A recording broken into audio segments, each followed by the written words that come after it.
प्रभाग क्रमांक 6 मधील भाजपचे उमेदवार गणेश वानकर, सोनाली गायकवाड, मृण्मयी गवळी आणि सुनील खटके यांचा मंगळवारी होम टू होम प्रचाराचा दुसरा दिवस होता।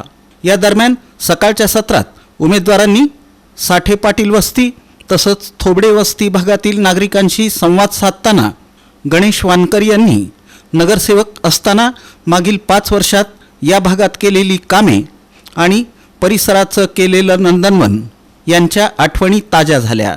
घरोघरी उमेदवारांचं स्वागत करताना दादा, आपण दिलेले रस्ते, वीज, पाणी या मूलभूत सुविधांमुळे परिसरातील अडचणी कायमस्वरूपी निकाली लागल्याचं नागरिकांनी सांगून दादांच्या विजयात मोठा हातभार लावला। पिण्याचं पाणी हा महिला वर्गाचा अत्यंत जिव्हाळ्याचा विषय असतो। हाच पाण्याचा विषय गणेश वानकर यांनी कायमस्वरूपी सोडवल्यामुळे महिला वर्गानं अक्षरशः भाजपचे उमेदवार गणेश वानकर यांच्या आरत्या करून कृतज्ञता व्यक्त केली। घरोघरी उमेदवारांचं दमदार स्वागत करण्यात आलं। महापालिकेत भाजपची सत्ता आणि नगरसेवक शिवसेनेचा असताना विकासांचा धडाका लावला आणि आता तर सत्ताधारी भाजपसोबत गणेश वानकर हे गेल्यामुळं प्रभागाच्या विकासाचं चित्रच बदलून जाणार असल्याच्या भावना नागरिकांनी व्यक्त करत या भागातून भाजपला सर्वाधिक मताधिक्य देणार असल्याची ग्वाही नागरिकांनी दिली।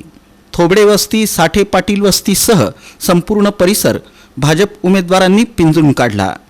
यावेळी अरुण जाधव, आशिष डिगोळे, महेश मुदलियार, नागेश मस्के, सोमनाथ मस्के, प्रमोद अवताडे, नवनाथ मस्के, समर्थ डोंगरे, रितेश मस्के, चेतन घुले, योगेश मस्के, महादेव काळे, सागर डोंगरे यांच्यासह परिसरातील नागरिक आणि भाजपचे कार्यकर्ते मोठ्या संख्येनं उपस्थित होते।